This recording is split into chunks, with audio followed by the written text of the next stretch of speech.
काल अजित पवार असं म्हणाले की मलाही मुख्यमंत्री व्हायचं आहे, पण योग येत नाहीये, मीही एक दिवशी मुख्यमंत्री होईल.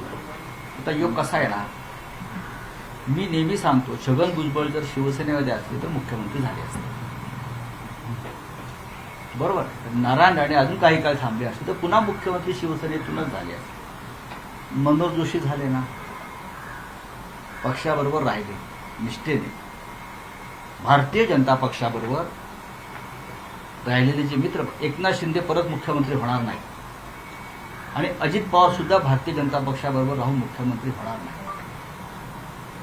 जर हे दोन्ही पक्ष भाजपात विलीन झाले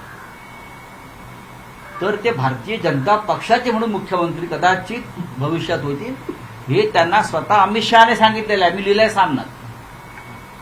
एकनाथ शिंदे यापुढे कधीच मुख्यमंत्री होणार नाहीत जोपर्यंत त्यांचा वेगळा पक्ष आहे, वेगळा गट आहे. जर त्यांचा पक्ष भाजपात विलीन झाला तर भविष्यामध्ये भाजपचा एक चेहरा, जसं सिद्धरामय्या झाले, अमुक झाले, इतर पक्षात विलीन होतो, त्यांना त्यासाठी भाजपात विलीन व्हावं लागेल. हे माझं आकलन आहे. राष्ट्रवादीने आज सगळ्या माजी मुख्यमंत्र्यांना बोलवलं आहे याच्यासाठी, सत्कारासाठी. ते उद्धव ठाकरे सत्काराला जाणार आहे. कशाला जायचं? राष्ट्रवादी सगळे आज माजी तीन माजी शरद पवार साहेबांनी राष्ट्रवादीचे असते. राष्ट्रवादीच्या हे कोणते? म्हणजे अमित शहाचा पक्ष आहे तोच ना, दुसरा एक. अमित शहा महाराष्ट्रात 3 पक्ष चालवतात. एक भारतीय जनता पक्ष, दुसरा शिंदेचा जो पक्ष आहे तो अमित शहाचा पक्ष आहे, आणि अजित पवारांचा जो पक्ष आहे तोही अमित शहाचा पक्ष.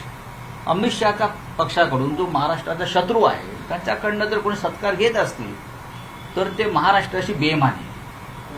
ज्या अमित शहाने महाराष्ट्र तोडण्यासाठी महाराष्ट्राच्या स्वाभिमानाशी संबंधित असलेले पक्ष तोडले, त्यांचा सत्कार अमित शहाचे पक्ष आहेत. अमित शहा सत्कार करणार का महाराष्ट्रातल्या नेत्यांचा? अजिबात नाही.